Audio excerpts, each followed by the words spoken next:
新闻大白话，我是黄运成。首先来为您介绍这一节国际话题的来宾。第一位呢是我们的前国安会副秘书长杨永明，玉珍好，各位朋友好，以及前海军舰长吕礼诗。主持人好，各位观众大家好。好，我们现在知道英国首相施凯尔啊，他在访中啊，真的是使出了浑身解数哈。来看到呢，他说啊，自己呢，访华有一个大丰收哦，真的是这样子吗？施凯尔呢，他说呢，中方呢解除了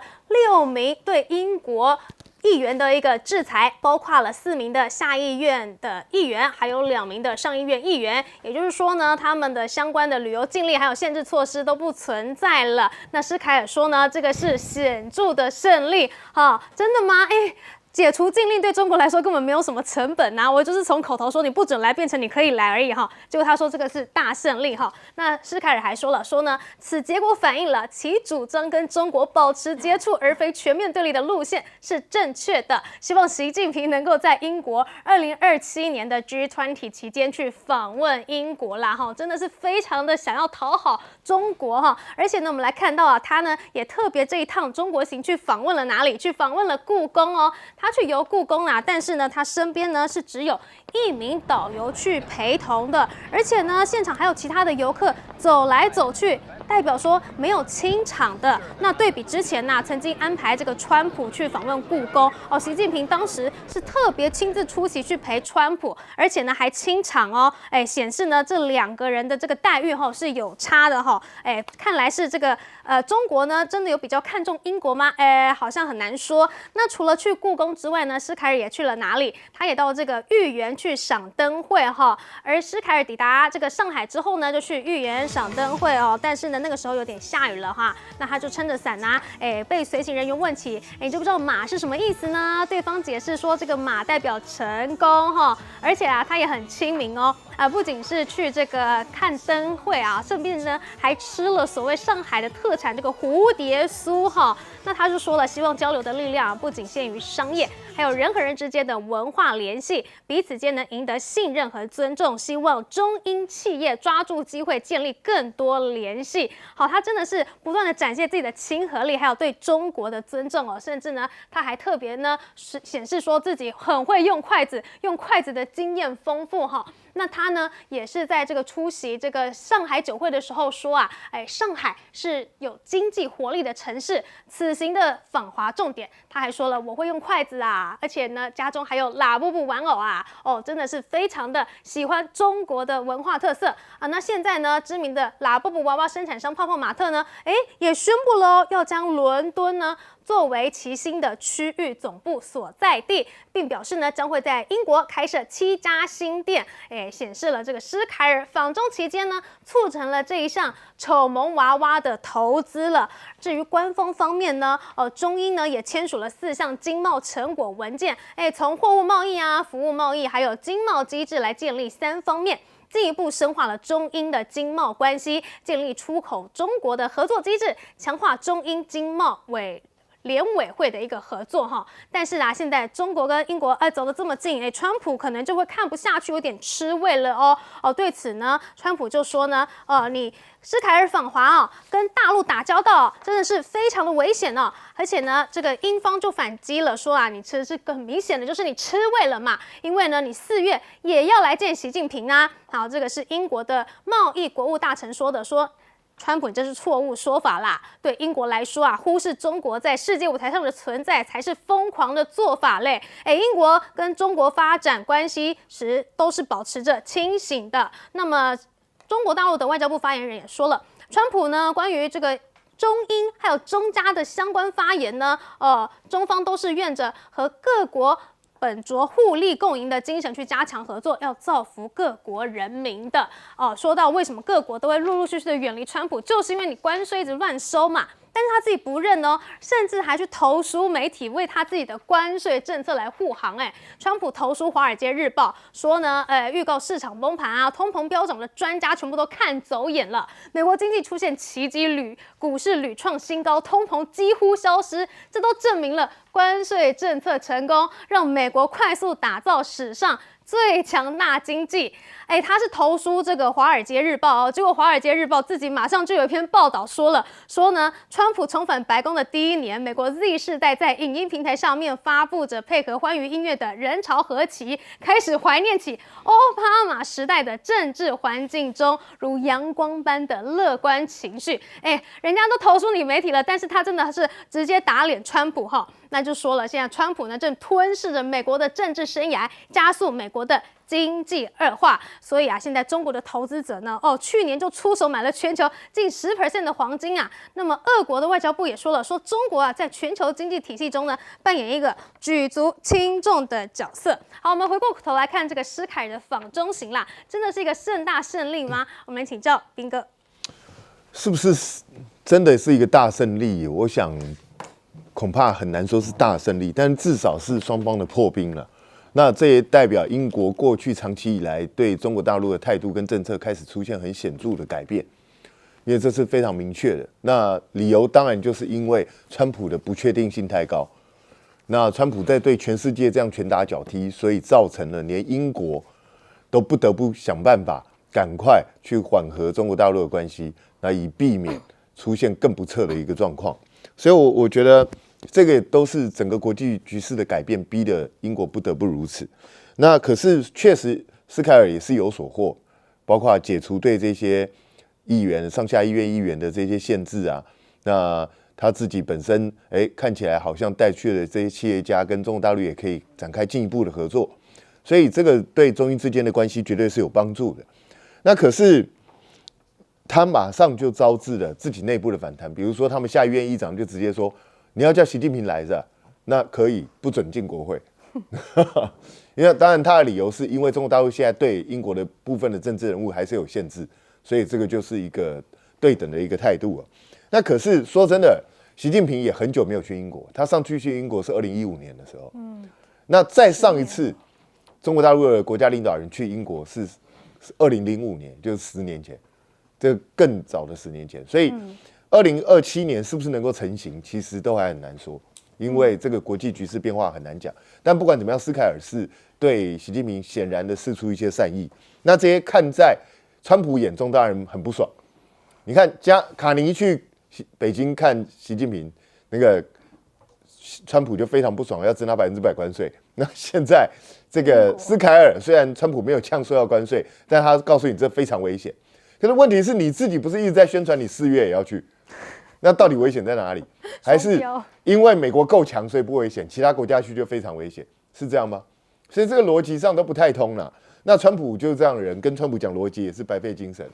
所以我就觉得他当然心里头很不爽，因为这些人都赶在他之前就先去了，对啊，反而他自己到现在，实际上4月是川普自己讲的哦，北京到现在都没有承认说4月一定会邀请他去哦。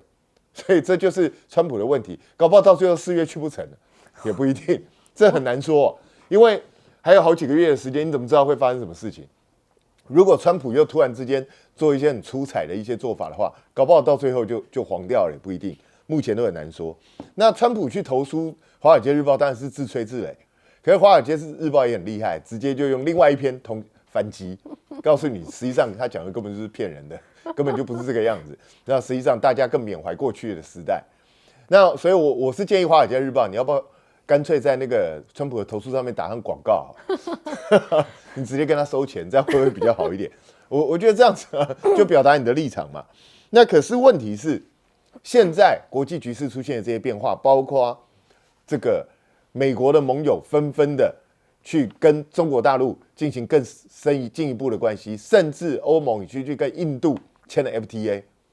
这是为了什么？其实这过去都是很难想象，大家认为不会发生的事情，可是为什么现在都发生了？这是川普自己的问题啊！而且我老实讲，我认为川普确实是在弱化美国，弱化美国在整个世界上的地位。可是川普是不会听这些的，我觉得他会持续往这个方向走。那他这样子会带给美国什么后果？我相信我们很快就会看到。反而是中国成为了最大获利者，而且也趁着这一次大家想要跟中国的接触，顺便洗了自己的形象哈。我们来请教永明教授。各位，今天是1月31号，你知道在1月份的时候，连续西方的这些国家，包含韩国前往中国大陆超过5个国家，平均起来哈，他们上一次的元首前往中国大陆访问，平均起来8年前。这个8年前是如施凯尔所说的，是英国政治人物的失职吗？不是的，是美国不准他们去的，是他们必须要跟美国联盟，跟随着美国以国家安全为由，对中国采取各项的贸易战、科技战，甚至地缘上的打压。可是为什么这1个月你就看到这么大的变化呢？我觉得3个理由。第一个，中美的权力关系的改变了，也就是中美之间的国力，中国其实在这将近10年，面对到美国的贸易战、科技战跟全球它的盟国的共同的打压，反而没有被打死，反而呢越来越接近美国。它在去年贸易顺差超过1兆美元，来到1.2兆美元。然后呢，你看到它的制造业占全球的35%，连它的大学排名都已经进入到全世界的前20名，有非常多的这个学校。所以权力的变化使得这些国家开始发现到，我过度的跟美国连结，反而会造成一些风险，所以要去风险化哦。因此呢，这就出现了他现在必须要赶快去做这个接触。那第二个呢，是川普这个船长啊，他开着船去撞冰山，而且他还拿着刀砍他的盟友，这种疯狂行为，大家已经对他不信任，因此呢，要去美风险化。之前是一个对长年以来的去中化的一个，就是说平衡，现在呢是一个避险。所以一方面是平衡，那因为2个国家权力越来越接近；二方面是避险，美国已经越来越不可测，而且它的实力在萎缩当中。那第3点呢，也就是施凯尔跟他的这些官员所讲的，因为这10年跟中国已经脱节很久了，还真的失职。所以呢，以他们的跟中国的贸易关系，你想想看，光是英国，全世界第2大的服务业出口国，可是呢，它前往中国大陆的这些服务业的这个产品，我们讲的金融啊、教育啊，或者是保险啊、租赁啊，各个方面，那其实呢，并没有任何官方的这种所谓的这种保障。所以他这一次签了10个协议跟备忘录当中，我感觉最重要的，倒不是说开放怎么样的免签，而是呢双方要启动服务贸易自由化的可行性研究。各位要知道，签订 FTA 自由贸易，不管是服贸还是货贸，一定是分2阶段的可行性研究。第一个是民间的机构，第二个呢就是政府。大概在3到最长了10年，通常在3到5年就会签订。这个表示一个政策方向下去，通常是不会停下来。只有我们台湾会停下来了那个 ECFA 就没了嘛，对不对？所以其实中英之间在服务贸易上中国都愿意开放，也表示什么？因为他没有到这个对等的要求英国你去开放什么样的产品市场啊。英国到现在为止还是对华为的商品有一些禁止啊，英国还是对中国的核能产品有一些核电厂有一些禁止，所以呢就显现出中国是比较有信心的。面对到各个国家不同，你们来，你们加拿大来，你们英国来，我们就谈一个大的交易。这个交易你拿的比较多，我愿意让利，这个就不一样了，就大国的态度。以前都是美国让利，对不对？现在是中国让利了。那大家为什么不去赶快为了各个国家的自己本身跟人民的利益啊？所以中国其实也是很知道自己的市场是很大的，所以他也是非常的欢迎说，你各国赶快来抢我的市场啊！是真的就是如刚刚永明教授说的。好，接下来我们来请教李氏舰长。我们在这个3、4年前所看到的去中国化，那个时候呢，大家讲了非常多的一个假新闻，例如说像新疆。例如说像维吾尔人的这一些问题那我们看到的这一次，中国大陆同意了这个两位上议院的议员，5位下议院的议员解除管制，这7位当初就是在讲维吾尔的一个问题其实现在当新疆开放大家去参观的时候，去旅游的时候，大家才发现，其实根本没有什么在教育营，这些人通通都在说谎，配合的媒体说谎。那所以呢，我们看到这一次啊，这一个免除的动作，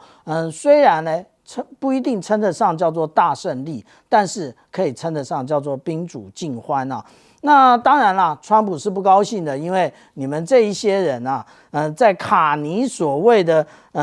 要中等国家合作的一个大旗一挥之后，你们开始去美国化了，然后通通往中国大陆跑。例如说，刚刚无论是彬哥或者是永明老师提到的这一些西方国家的领袖啊，那但是呢，我们刚刚讲到说，有关于施凯尔这一次，其实他前往很多地点，其实没有什么样的水户，因为他们需要人潮，那也就是我们看到的啊。那他这个施凯尔，他这旁边簇拥了非常多人，那跟他一起合照，而且那就甚至呢还请他签名。这个施凯尔不是第一位，在法国的马克宏，他到四川大学的时候，也是四川大学一堆学生围着照相啊。其实这些政治人物想要的是这一种场景，所以他其实开放了这个这一些中国大陆的这个人民可以围上去啊。那现在我们看来啊，当然那个川普是吃味儿了，那你们都去了，那我嘞，我去的时候还可以轮到什么呢？其实你可以先跟这个先到的这个高市早苗啊，你们看看可以激起什么样的火花。那其实激不起什么样的火花，因为其实真正的大对仗、大交易是川普想要跟习近平做的，而不是跟高市早苗做的。他跟高市早苗最可能的作为就是跟他讲，你没有对等实力之前，请你往旁边站，不要一天到晚那个耽误了美国的国家利益。不过川普呢，他是死不认自己的这个政策有错的啦，包含了这个跟其他国家的关系，以及自己的国内的这个关税政策。好，我们先休息一下，广告之后马上回来。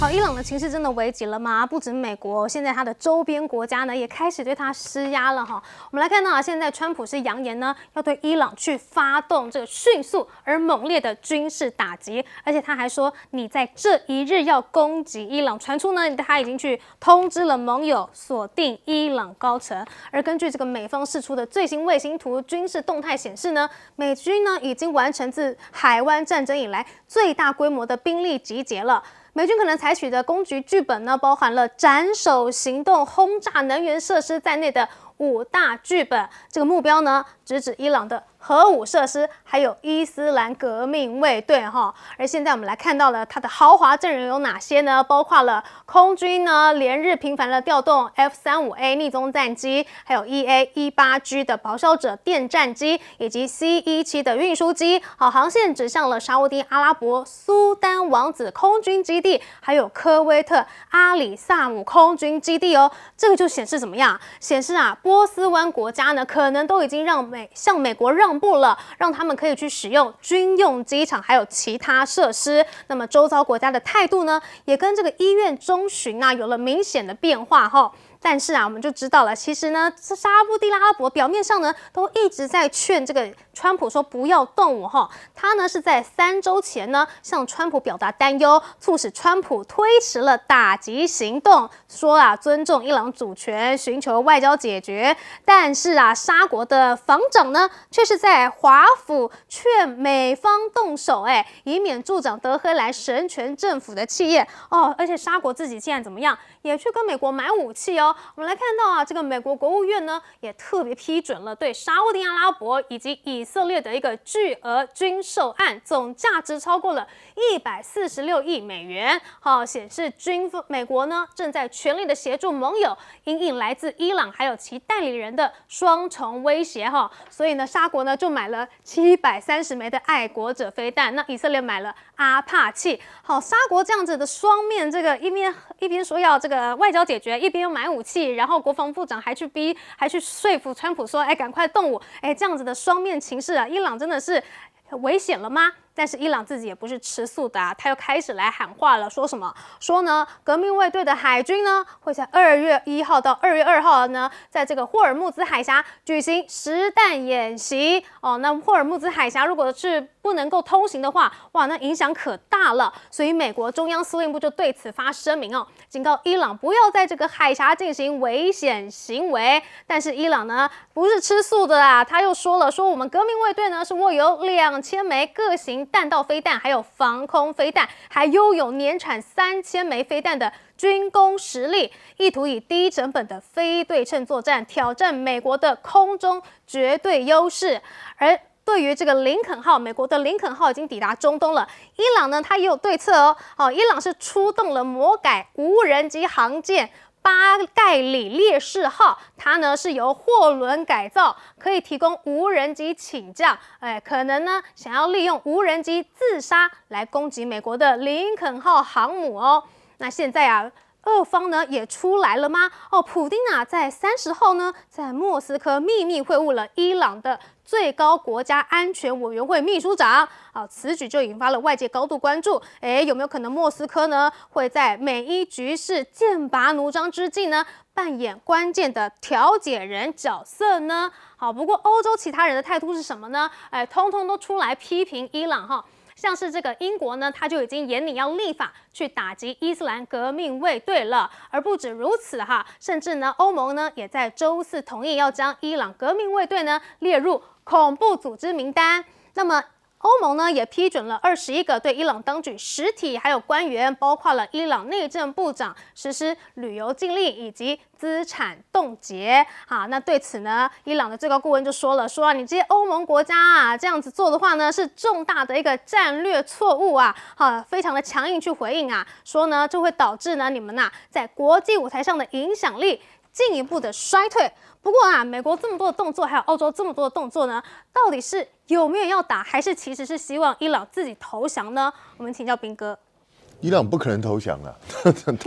他投降，他的神权统治就毁掉了。那他们如果他神权统治一旦毁掉，那他们这些人被清算，那后下场是会非常凄惨，所以他不可能会去投降。但是现在就是看美国到底要怎么做。对美国来讲，成本最低也最快速的方法，当然就是委内瑞拉模式。能够直接去狙击，甚至直接逮捕哈米尼的话，但是应该是很高难度了。现在听说哈米尼现在完全躲起来，那听说他是躲在地下碉堡里头。那如果是这样的话，美国当初用他的这个钻地炸弹都没有办法解决掉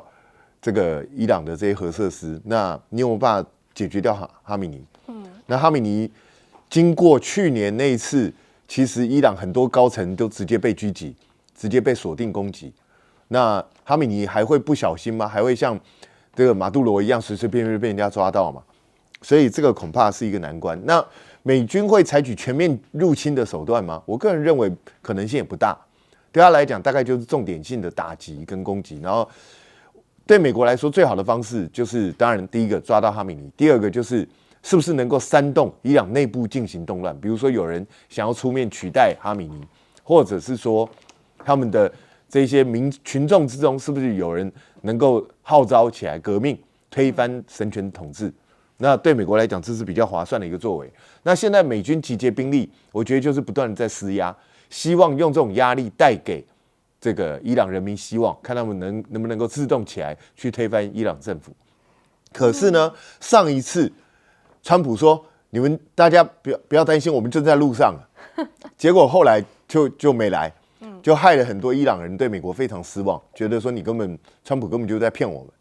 那这一次还能不能够再激起伊朗民众主动起来反抗呢？恐怕就很难说了，因为我相信哈米尼跟整个神权统治应该是现在不断的在加强他们对整个伊朗内部的控制，所以要再起来恐怕没有这么容易啊。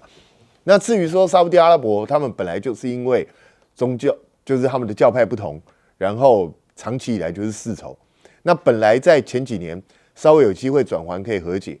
那对沙烏地阿拉伯来说，第一个美方给他的压力是越来越大，那第二个如果能够一次解决这个心腹大患，对他来讲也不是个坏事。那当然他可能就必须要去承受的就是油价可能会因为这样不稳定，那中东可能要乱一阵子，而且伊朗万一你假设你摧毁了神权统治之后，伊朗内部是不是能够维持安定，还是它会分裂成更多制造中东的乱源？这些都是要去审慎评估的。所以要打伊朗这么大一个国家，绝对不是随便说打就打，还是要去考虑很多未来可能发生的状况。那至于伊朗，你说他摆出他的所谓的无人机航母啊，或是他的导弹，然后说他的导弹能够威胁大概就是美军在中东的基地跟以色列。那可是老实讲，能够造成多大的威胁还有待评估。他要打，请全力是一定打得到，但能够造成多大的伤害就很难讲。那至于他的无人机航母呢？老实讲了，如果美国真的有心要对伊朗展开攻击的话，他的无人机航母一定会先被炸掉。我跟你讲，我是美军是一定会干这件事，因为我不会让你留着有机会去突击我的航母战斗群嘛，所以我一定是想办法先把你干掉再说。所以我觉得这些恐怕都不是伊朗可以依恃的。那至于说欧洲这些国家，尽管现在在经济上很多欧洲国家都选择是不是要跟美国开始保持一点距离，因为美国太不可测，可是在军事行动上面，欧洲国家还是以美国马首是瞻。所以我觉得，如果美国或川普一旦认为时机到了，这些欧洲国家协同一起对伊朗施压，甚至出兵，都是有可能会出现的状况。所以伊朗不太可能对美国动手吗？但是他就动手下去的话，是不是代表说他真的是没有绝路了呢？我们来请教永明教授。光看今年1月份，我们刚刚讲5、6个西方国家前往中国大陆访问，那川普在做什么？川普还记得吗？从1月3号先去绑架马杜罗啊，然后呢就开始说要对格陵兰动武，那后来说又不动武，那股票随之这个摆动啊。当然，我想他的金主们也赚了一笔。然后呢，又到达沃斯上面去大发这个议论说，你们就是要把格陵兰卖给我。可是欧洲的团结让川普有一点碰了一鼻子灰。当然，这两个国家问题还没解决。现在到了1月下旬了，他现在又开始要对伊朗动武了。然后呢，他甚至威胁要整个封锁古巴。哇，我都不知道进入到2月份的时候，他还会针对哪一个国家？那针对伊朗我简单的分析3个原因。第一个原因，其实因为伊朗内部情势的动荡，那部分其实是被压制下来。可是如果美国对伊朗采取重点式的打击，那一定可以去削弱伊朗教士集团的这个政权控制。伊朗内部它的神权掌控、政教合一，从1979年到现在已经46年了哈。那它某种程度也有一点选举制度，它的总统跟国会议员都是选举的，每4年一次，从1980年开始没有断过啊。虽然都是由这个哈梅尼的这个委员会同意，可是在政策上还是有差异，所以它的世俗化跟它的神权化一直是冲突的。然后它又受到美国的制裁、西方的制裁，想要去发展核子武器，可是又一时做不出来。那又受到制裁的情况之下，内部的动乱、严重的通货膨胀，这都可以想象的。那当然，最重要是他的革命卫队、教士集团、基金会都严重贪污。所以，如果川普这个时候再做这个推波助澜一下，是不是可以进一步造成这个控制弱化，甚至伊朗内部真的有革命的这个可能性？我觉得这是一个比较长中期的这种战略上的考量。那第二个原因其实很简单，我刚刚讲过，1月份他不是对委内瑞拉、对格陵兰没有什么成就，那现在要在伊朗问题上他要扳回来，因为去年的6月22号，他就对伊朗的核子设施做攻击啊，然后呢，他们是认为说，核子设施都结束掉，可是事实上，美国的情报都显示，其实还是有延续到现在。那因此呢，他要去扳回他在国际政治跟军事上的这些政策，尤其在他现在国内的内部，美国国内的内部其实是很动荡啊，尤其是明尼苏达的这个问题。那再加上第3个原因呢，某种程度也是在做制裁性或者是预防性。万一这个革命卫队开始对美国的中东空军基地或者对以色列进行攻击，所以他要先做一些预防或者是制裁性的这个作为，警告伊朗，你好好的就注重你国内的这个问题的控制，那你不要再想到怎么样这个对我美国或伊朗以色列来动武。那这些原因加起来了哈，我觉得大概是采取制裁式的预防性的这种攻击。他现在军事准备都做好了，林肯号已经到这边了，配合的3艘驱逐舰、战斧飞弹都够了。然后呢，在卡达的伊戴德空军基地、美国的空军基地相关的防空飞弹，甚至连空中加油机都到位了。所以在军事准备上其实是够了。所以千万不要认为川普不会动武。因为上一次他说给他2周的时间，这次也是2周时间，结果第3天他就动武了。而我在前一天说不会动武，所以呢，这次我的预测其实不敢说绝对的会不会，但是呢，其实他有他的这个理由在后面。所以这个教授的看法是跟彬哥不太一样哦。那我们请教舰长。如果这个伊朗的最高精神领袖哈米尼聪明的话，他现在完全不要出面。那或者是出面的话，他的后面要稍微伪装一下。为什么？因为当初宾拉登他就是因为出面的时候，美国 CIA 开始分析你后面的土壤，你后面的攻势到底是哪一个地方的特质，然后慢慢的去缩小对于宾拉登的包围圈那至于说美国的动员因为其实我们现在一直看不到迪亚哥加西亚岛，也就是在印度洋中间的那个小岛，它的一个卫星照片，因为它到今天为止那个上空都是积云非常厚的，我们看不到。但是如果透过 Flight Radar 24的话，至少已经有2架 B-52轰炸机已经抵达迪亚哥加西亚岛，意思也就是这一个大战其实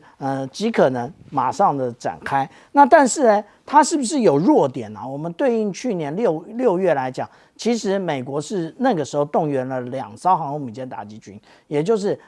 尼米兹号以及卡尔文森号，但是现在只有林肯号1艘。那至于说在这个地中海这边并没有，但是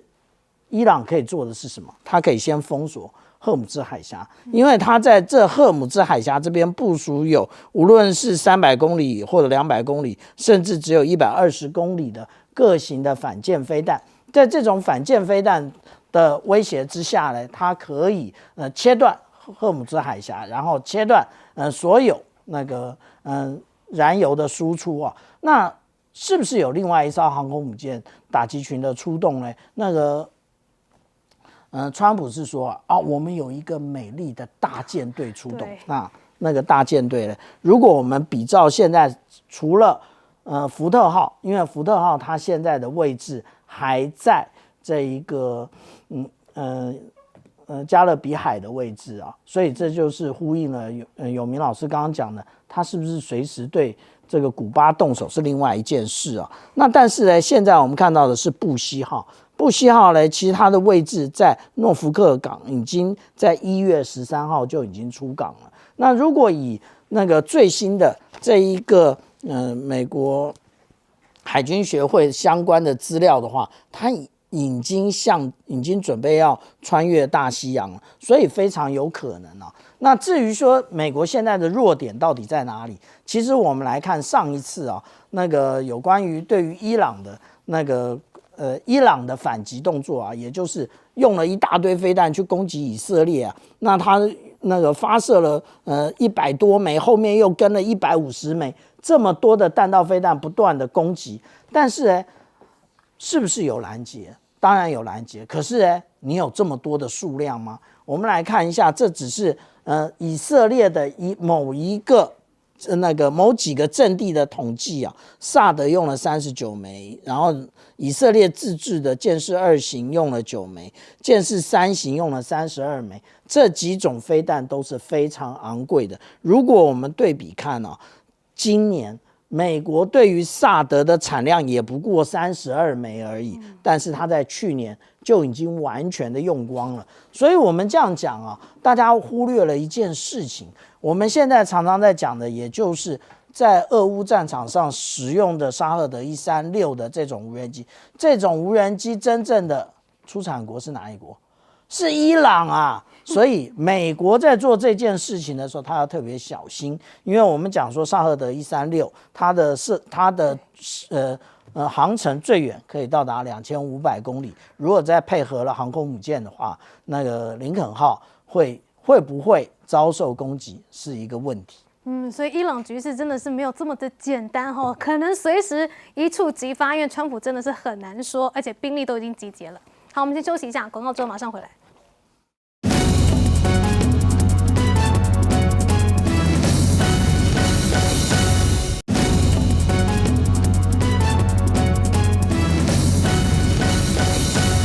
观众朋友，欢迎收看 TBS 新闻大白话，我是王浅秋。介绍这一节加入我们讨论国际国内大白话的来宾，第一位是退役中将帅化明将军，主持人好，台大哲学系教授苑举正老师，浅秋好，各位观众朋友大家好，政大国关中心兼任研究员严正声老师，主持人好，各位观众大家好。最近的国际新闻真的很热闹，偶尔也觉得很像娱乐新闻哦，因为非常的戏剧化，非常的夸张。但是这一趟呢，施凯尔英国首相到大陆去的行程却是看起来很温馨哦。那这一次英国首相访中，当然引起全球的关注。过去跟美国一起对抗中国大陆的。欧洲国家陆陆续续的往大陆去前进。这次英国首相带了很多企业家啦，一起随行，同时在豫园的这个画面里看灯会，然后细雨漫步，喝中国茶，甚至还进一步自己亲手掏钱去买了一盒蝴蝶酥。哇，他觉得有幸福感哎，看看他怎么说的。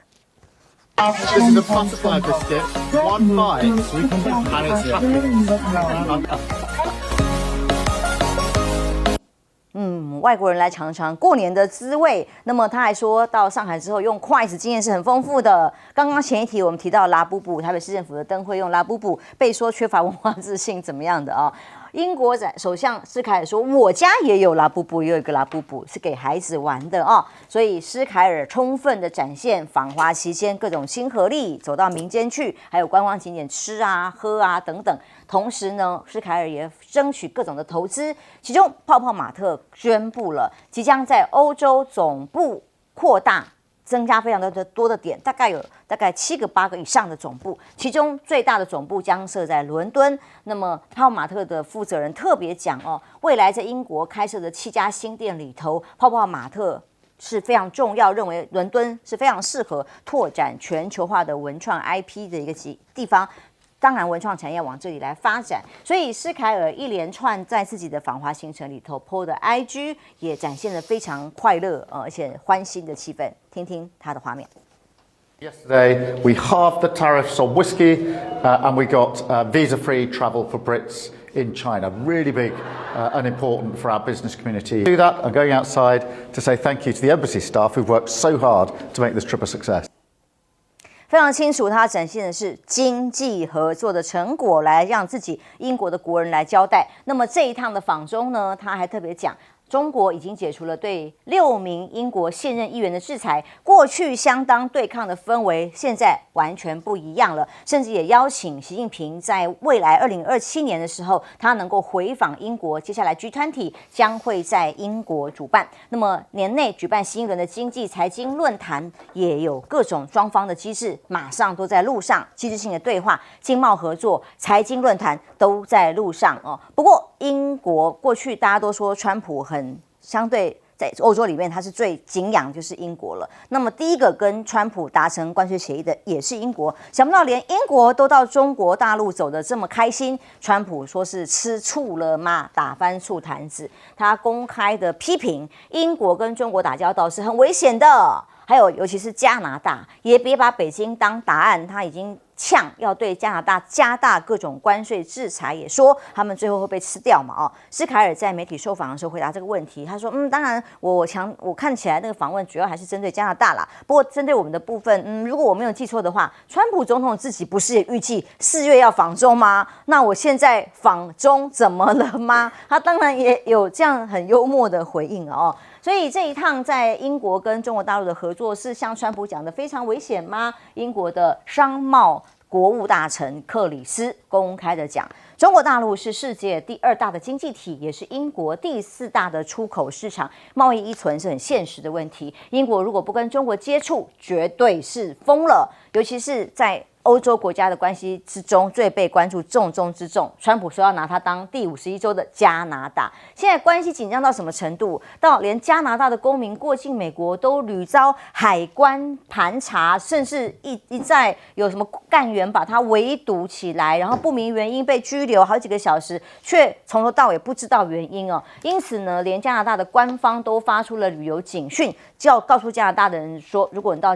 美国，就连过境都要特别注意安全吗？那加拿大受到的关税制裁，汽车的关税部分是25%的很高的比例，因此礼拜五已经加拿大通用汽车宣布哦，在奥沙华的车厂正式解散雇务员，包括了500名的工人，是不是接下来整个汽车业对加拿大都是重击？美加关系再也回不去了将军怎么看英国首相施凯尔这趟中国行？我觉得这个在大环境来讲，他到中国去纯是川普促成的。你把全世界的交易链都打断了，在打断以后，他经济势必要跟政治分离嘛。如果经济还跟着政治走的话，就不要活了嘛。所以第3个意义就是务实主义 rise up。这个务实，大家都要求生存了，都要赚钱养活自己的国民了。所以务实主义现在看得很明显，最明显就G7这么多国家都跑到跟中国大陆去打交道。为什么？大家都要恢复自己经贸链嘛，要不然的话，国民生计都会出问题。所以川普在那里酸人家回一句真是很好啊，你不是自己也要去吗？我们去危险，你去不危险？第3个这个就是加拿大有卡尼讲话抢了川普的风头，这让川普非常愤恨，数罪齐发，到哪里都是我川普 No.1， 哪里有卡尼的演讲有掌声，我演讲下面有嘘声，这受不了啊！所以你越这样子疯狂的这样搞，中国的盟友就越来越多。所以现在一看，以前美国是靠北约的军力来控制欧盟的国家，现在也慢慢，他把乌克兰的问题甩给你欧盟了，所以这些国家也对美国是非常伤心的嘛。这种号称是生死的盟友是英国啊，2次大战里面跟美国军队配合的最好的是英国。所以连川普的标谁也冒了一句话，我们打仗的时候你们都在远远的躲在后面，这把英国人给气疯了，加拿大也气疯了。所以这个问题啊，川普这个疯子啊，到处惹祸，再过1-2个月就要验收自己的苦果了，差不多了啦。欧洲国家陆续访中连北极圈国家都是如此，因为川普什么都想要加拿大、格陵兰，还有下一个，这2天大家都在关注下一题，我们讨论的就是他到底有没有攻击伊朗。所以当欧洲国家，尤其是英国，他最在乎的重中之重去访中，川普当然坐不住了。我觉得这一次的话呢，这个施塔尔他本身到中国去访问的话呢，这件事情非常具有意义，而且说是8年来的一个主要的一个大突破啊。这里面的话呢，所展现出来的意义非常多。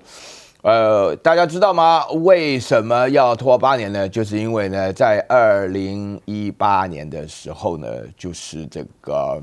美国那个时候刚好总统也是川普啊，那个时候的话呢，对于这个大陆这边是表明了敌对的态度，所以这些像这个盟邦这个英国啦，从爱尔兰开始了这个2026年的话是大陆外交颇大斩获的一年了，从爱尔兰开始就是对，然后就是韩国啦，就是那日本当然是想来也不能来的，除此之外的话，每个都是报队来参加之前的话就有法国来什么的，西班牙就是2025年的年底开始就西班牙、法国爱尔兰就是韩国然后现在的话呢就是有这个加拿大啦，其他还有非常多了。那到英国是一个非常重要的国家这个毫无话讲这个大家都要知道。首先第一点，然后第2点的话呢，就是大家知道这次的这个施泰尔的话呢，就英国的首相他代理去的有60多个英国的工商业界的代表。没错。那这个60多个代表的话，其中这个真正的投资的重要点的话，大概3个部分。阿斯利康投资1000亿的人民币啊，这是在北京里面宣布的。然后的话呢，这个原来的话呢，伦敦跟上海之间就有直接的这个交换这个金融中心啊，就股市啊，伦敦跟上海这大家都没有注意到，因为这8年来就低调。然后这个第3点的话呢，就是这个英国人获得了免签证30天。啊，单方面免签证很难得嘛，就鼓励大家来啊。那另外的 whisky 的话呢，从降价啊降税5%而已啊。那么这个对英国来讲的话呢，英国这几项标志的产品的话，那是非常重要。但是对啊，这里面最重要的话呢，就是说，但是呢，这当中这个不是真正重点，真正重点是美国最重要的盟邦就是加拿大加英国。这个是毫无疑问的啊。那么加拿大加英国，加拿大就在它旁边，那么加拿大就是英国的一部分。然后英国的话呢，又是美国原来的话那个宗主国，所以他们自己都是所谓的 Anglo-Saxon 的话呢，最重要的那个澳洲跟纽西兰隔得很远呐。真正重点是3国，这3国当中的话呢，主要2国，而且最重要的，我必须要强调一个人，就是加拿大的总理马卡尼的话呢，他非常重要。这个人有3国国籍，刚好就是爱尔兰籍加拿大人，然后又是英国国籍，他当过英格兰银行的行长，所以他这边的表现的话呢，就是刚好这3个国家都来了。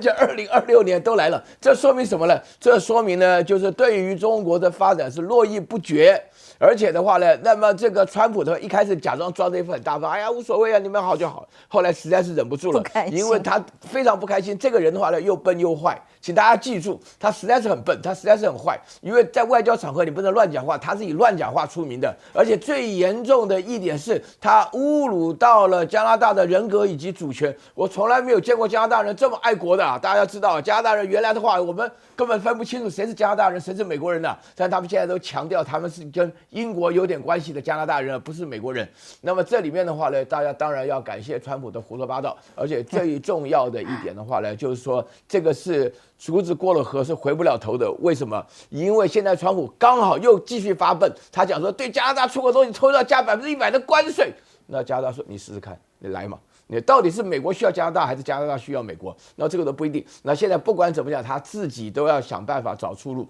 找出路，第一个，加拿大找出路不光是中国而已也不还要跟印度之间的对不对？还要跟这个什么全球南方什么，这一下子把整个地球都打通了。我们原来就预言过，全球减掉美国这一个混蛋国家，那么就是世界和平的未来那在这种情况下，大家都络绎不绝到美国去。说句良心话，连台湾也不例外马上就要进行了我们所谓的这个国共论坛了嘛，对不对？就这种情况。因为加拿大那个民情激愤的情况，就是美国减1的展现。除了这个旅游数字往下降，那么甚至连去看世界杯现在都成为大家会有担心、疑虑，甚至不去。那更何况，英国对于川普来讲，更是心中依赖这么深的国家。首相的这次的访中，更是川普觉得非常严重的一个对他来讲美国利益的损伤吗？我觉得第一个就是加拿大跟英国2位总理或首相去了中国大陆之后，都有获得就是北京方面单方面给他们1个月的这个观光的这个免签证嘛那这种免签证就会吸引这些人去看一看。那对比刚才我们讲那个加拿大的原住民去哥斯达黎加玩，回他是很远的，这加拿大靠近阿拉斯加那个很北边的这个原住民，然后居然在 Houston 被拦了2个钟头，羞辱了。那所以这个你就想想看，现在的加拿大人对美国就觉得根本不屑去，他现在连去都不是，他只是停留转机。转机结果被拦下来。那这样对比，他们可以去中国大陆，然后发现第一个 CP 值高，对吧？每个东西很贵。然后第二个，他们可以就是看看中国到底现在状况是怎么样，不要老是被美国来喂资讯。我觉得这一点这个是北京方面还算蛮聪明，就是给你1个月，让你的这些观光客可以来看一看。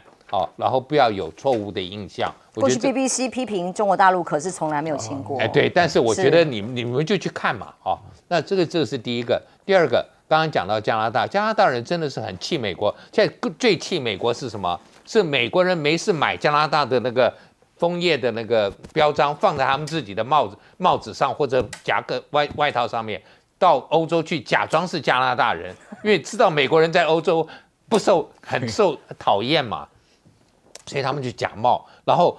美国人自己都承认，他说我从来没想到有一天我需要装成加拿大人。我不知道我这么不受欢迎啊，然后到这个地方，所以真的是像岳老师刚刚讲，就是大家会把美国慢慢的减掉。那可是，在这一点，我觉得这次英国首相访问中国，我觉得最大看点是这个去了这个豫园哦，他大概我不晓得还没搞清楚，这个地方是曾经在鸦片战争被英国人毁过啊，然后在英法战争也被毁过，所以英国人在这个地方是有原罪的啊，然后后来慢慢修复了。那这个是明朝时候的建的，但我不知道这Stammer 他到底清不清楚？如果清楚，他应该有点不好意思吧？就是今天，我们讲从另外一个角度来讲，中国可以好好再去提一下鸦片战争，可以好好去提一下英法战争，但是让你在这边过得那么过瘾啊！我还要提一下拉布布啊，我真的是我也搞不懂。结果我孙女来台湾买了一堆啊，叫做蒙丑嘛。对，那拜拜啊，水啊你。我问他为什么买这个，他说他也不见得喜欢，但他觉得台湾现在买的价格，他回到美国去可以卖2倍的价。我说你这做生意，但是就是拉布布的受欢迎的程度是不受国界的啊，所以我觉得我们台湾也不需要在这个上面做文章了。好，接下来看看到底伊朗川普有没有要打？这2天一直收到不同的新闻推播，一下子说要动手，一下子说有可能和缓哦。这张海报把它弄得很像电影海报一样，哇！川普在这个受访的媒体里面回答说，西门町啊，以前的那个电影的是电影海报手画版嘛说美军近期已经向多个中东盟友通报了。白宫内部评估即将对伊朗发动军事行动，的确很多的战舰军人的部队往那里集中当中吗？那么他锁定，甚至也有可能时间最快就在礼拜天，今天礼拜6，明天美国时间有可能会动手吗？要锁定的是伊朗政府高层，还有伊斯兰革命卫队的核心人物，说不定斩首行动，像委内瑞拉，因为毕竟川普现在还活在委内瑞拉成功抓捕人家总统的那个美好的泡泡里，对，美好的泡泡里觉得太成功了，太厉害了，是不是有同样的方式有可能在伊朗这样做呢？大家的很多分析都认为它可不是纸糊的没有那么容易。美国评估各种方案里头，包含委内瑞拉模式，是川普觉得最省事又最有英雄气概的问题是备案，因为它没有那么容易，有没有可能改以网攻？金融机构，或者是对伊朗有更多的严厉制裁来进行。不过说真的，制裁伊朗还不够吗？长期已经不知道制裁有多少，能用的工具其实也不多。但为什么伊朗不是吃素的？各种的分析告诉大家，伊朗拥有数千枚弹道飞弹的射程，高达2500公里。足以覆盖波斯湾周边19处的美军基地，包括了卡达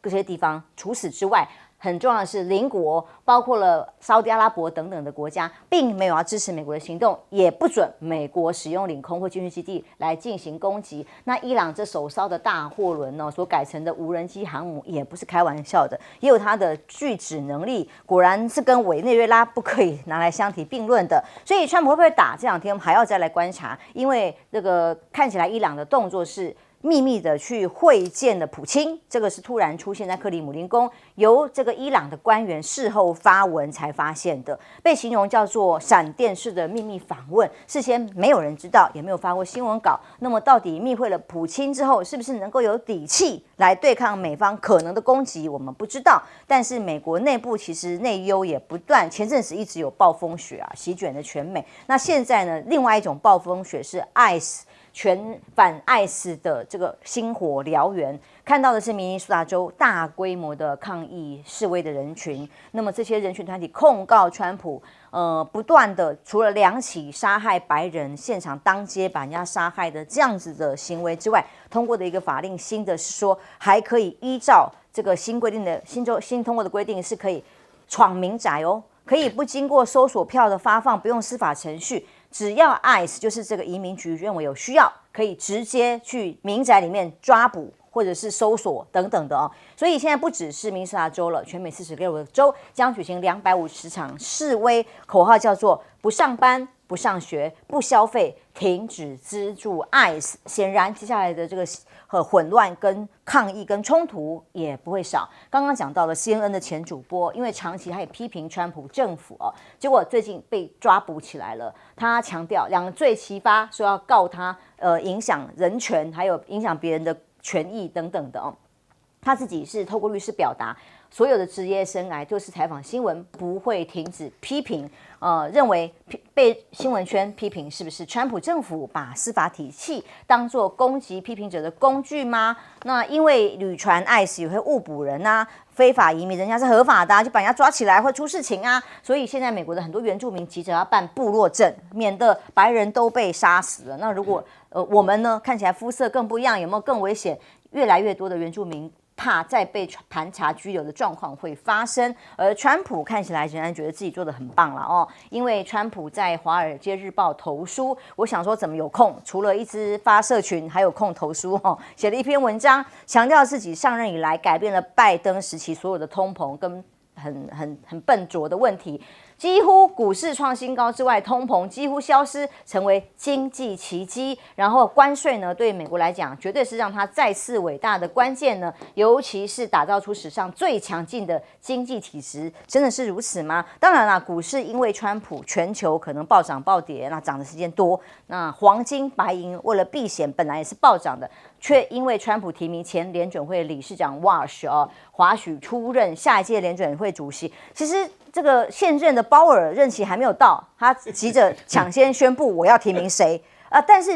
一宣布我要提名 Walsh， 也立刻有趣的是，立刻让黄金白银史诗型的崩跌，代表着市场的信心是很复杂的。一方面股市又在涨，那对于殖利率等等的讯息，整个市场的讯息非常的混乱，这也创下了最大的单日跌幅，也证明了整个全球市场都因为川普而混乱。而将军，你认为到底伊朗川普打不打？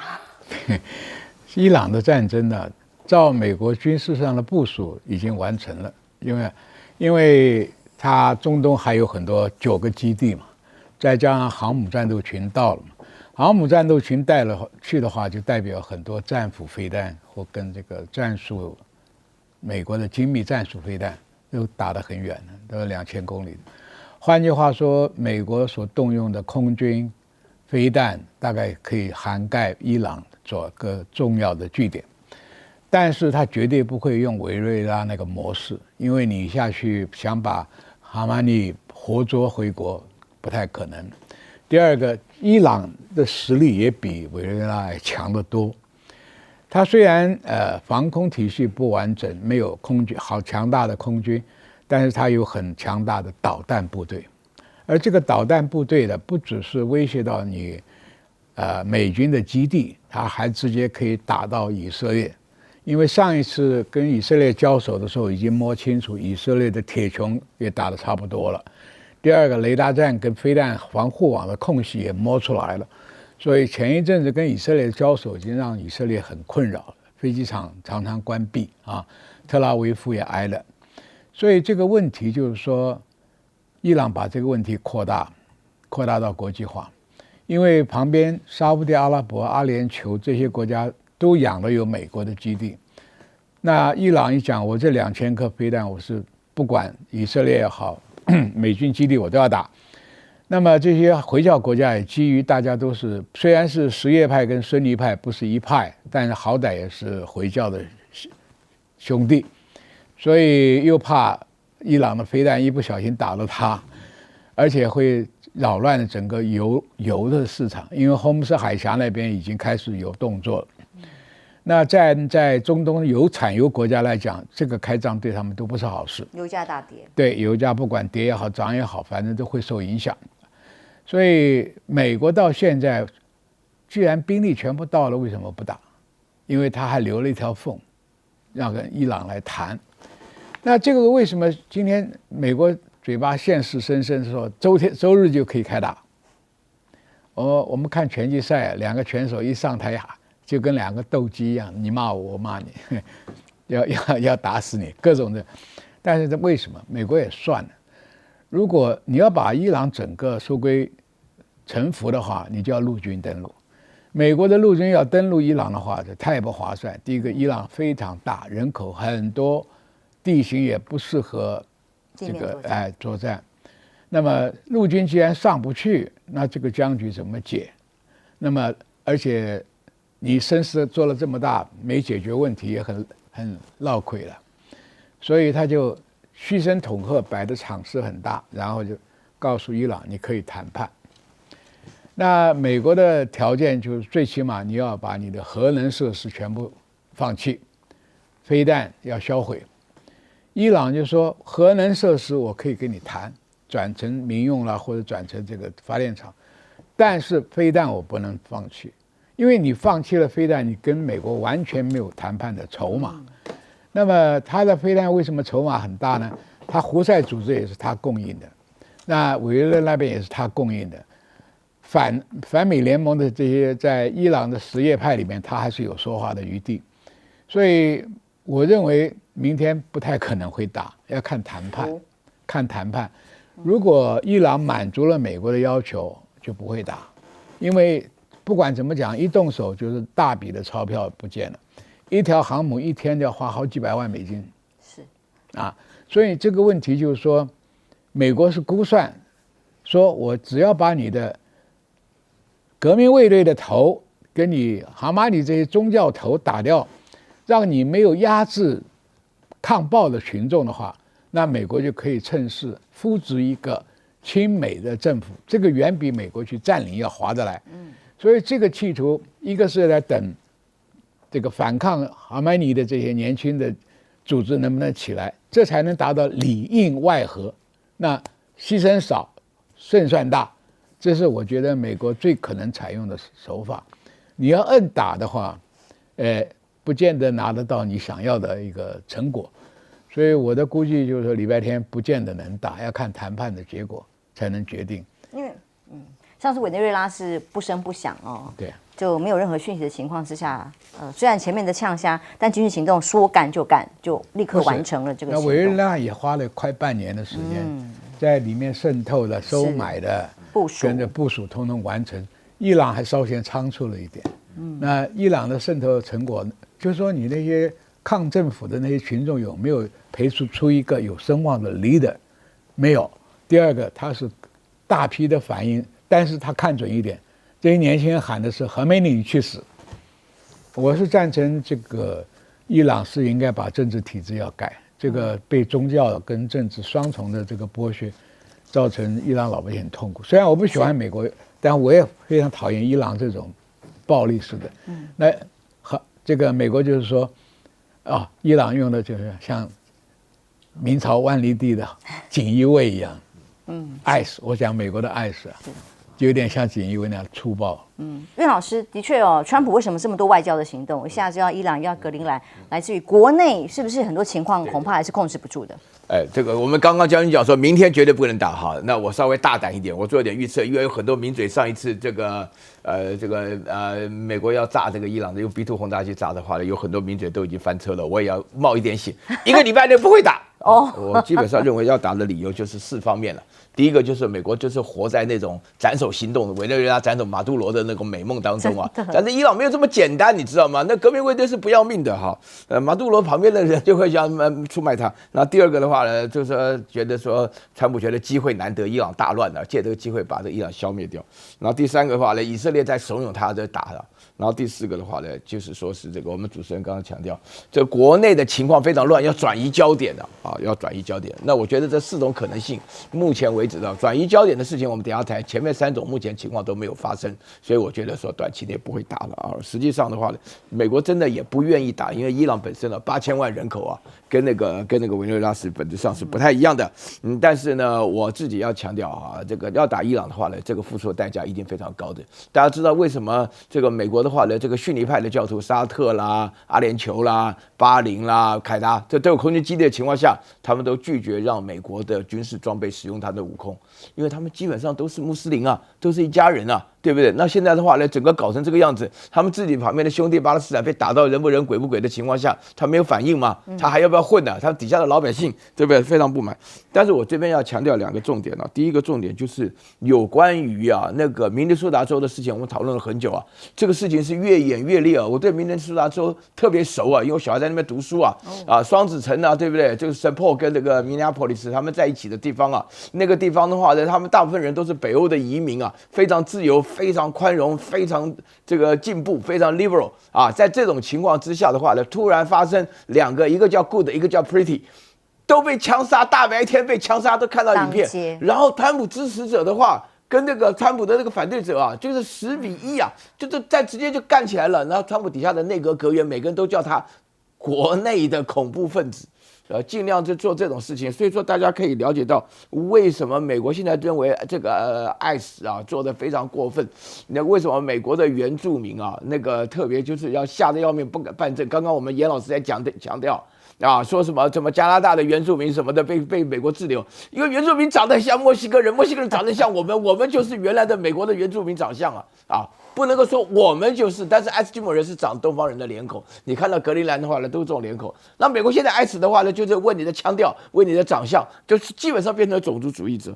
另外，最后我要强调一下，为什么联准会的那个 Wash，他一上台以后呢，这个黄金还没上台了，只是宣布要用它。消息，看样子，因为他本身 Estee Lauder， 大家都用这个化妆品 Estee Lauder 的女婿嘛，对不对？也是川普底下的大金主。他为什么上台呢？因为这个人呢，他对于美国的观念呢，他是说美国他2项原则。第一个的话呢，美国呢要回到市场，这个对美国的经济哲学来讲是一个非常具有吸引力的，就是美国是一个自由经济，自由经济就一切要回归市场。然后第二个的话，美国现在最不按照市场来的，就是联准会所做的量化宽松，量化宽松简称为 QE， 而 QE 的话呢，对于这个 Wash 呢，他曾经强调。就是要缩表，所谓缩表就是说不要在外面流动的美元这么多，美国不要印这么多美元啊。那么物以稀为贵的话呢，美元这种情况下导致要缩表的情况下，会使得美元减少供给，美元减少供给大家知道物以稀为贵，美元自然就上涨，而美元跟黄金是成相反的，所以第一个反应是黄金会下跌，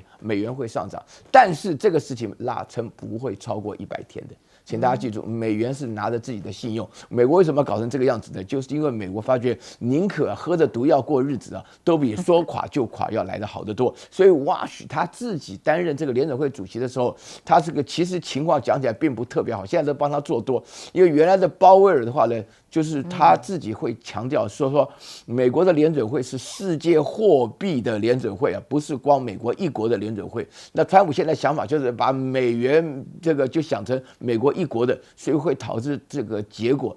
那这个 Wash 他本身认为说，通货膨胀要能够降低的主要理由啊，就是在于说一切要回归市场的机制，该多少就多少，不用关税啊。但是我觉得他这个比较麻烦的原因是什么呢？因为川普会提名他，不单纯是因为他的金主、他的好朋友的女婿，而最重要的原因就会认为他会听话。但是这个人的话呢，会听话的结果会导致美国非常麻烦。大家可以算这个时间，一算的话呢，川普在2026年的底就开始悲惨的命运啊，大概1个礼拜会被弹劾1次了。苑老师刚刚预言2个时间点我们都拭目以待。对，拭目以待。严老师，你怎么看呢？整个世界动荡，美国我觉得明尼苏达州啊，刚才这个苑老师已经提了，明尼苏达州基本上过去50年从来没有投过民主党。共和党全部都投民主党的，就是你看它周围的州，包括威斯康星是摇摆州，它南边的爱荷华州本来是摇摆州，现在变红州就是说它是一个艺术就是另外一边是达科达州，都是红州，但是它就是有一个自由派的传统，这是从20世纪初期开始的。那当然川普看不顺眼，因为他们的州长上次跟 Harris 搭档竞选，然后所以今天ICE进入明尼苏达，我觉得是一个很奇怪的。你如果要搜寻所谓的非法移民，最多应该是在德州最多应该是在加州就是西南边跨过境的最多，就他跑去那边明尼苏达去搜，好也可以。但是呢，如果说今天去搜纽约这种州，因为大都会很多这种少数非法移民在那里。明尼苏达州的白人比例在美国算是比较高的，但他天天去就是锁定这个。然后现在我自己做，我写的升等的书，就是写美国宪法对于这种保障的这种权利的保障。你今天没有搜索票，你今天就要去抓人，你没一次就可以闯进民宅，这个已经是对美国宪法立国精神的立国精神这个所谓的民权法案就是前面这10条的，是一个很大的羞辱，而且还这些你说他们说那个川普的内阁说这些人是恐怖分子，对不起，你 ICE 的 agent 看起来更像，还蒙面呢到底谁是恐怖分子？我觉得 ICE 的更像恐怖分子，特别是你在训练他们的时候，在招募他们的时候，川普1年之内上台这1年，这个 ICE 的 agent 从1万人变成22000人，还在继续增加，因为要增加很多人，结果集训的时间也缩短。这个将军最懂这些，集训时间缩短，就不可能有好的一个训练。然后再加上原先说你们要抓这个拉丁美洲来的非法移民，所以西班牙文是一个必须。后来也说算了，不必了。然后呢，在招募上面就说我们要打击入侵invasion， 就是都在制造一种会招募到那种白人的，我们说红脖子的这一批人。所以现在的状况，我大概在刚开始出现的时候，很多人以为就像一个台湾很多事情一样，抗议完了就没有了。我就认为不会，因为会持续下去，就果然就持续下去。那你就要看到这些 ICE 的人有没有像他们真的就是 ICE， 通常我们有一个 NBA 球员就是叫做 Iceman， 问题是为什么叫 Iceman？ 他很冷静。我看 ICE 的人员一点也不冷静。然后呢 ，ICE 我们常常讲说，这个人看起来 ICE 很冷冰冰。我觉得川普政府对于2个美国公民被枪杀非常冷冰冰的。我觉得美国今天这个政府已经大有危险。然后川普被这个 ICE 也迷惑到一个地步，居然在这个世界经济论坛老讲 Iceland 而不讲 Greenland。我觉得这个 ICE 现在是一个美国很大的问题，也难怪民主党现在国会就要砍他的预算，觉得说这个单位变成是川普御用，真的变成是我们常常讲说过去这个锦衣卫一样帮川普来做打击对手的一个工具。那美国今天如果你在乎美国基本的人权，你应该可以。然后呢，竟然现在也说美国人。共和党是最赞成拥枪的，结果现在抓人的时候说你们不能拥枪了抗议的时候带枪也不行了，打死对，过去是说可以带枪的，结果你们现在真的是我觉得太不这个一致就是有这种双重标准当这个反对的势力说拥枪带着枪上街的时候，你就说不行了。是。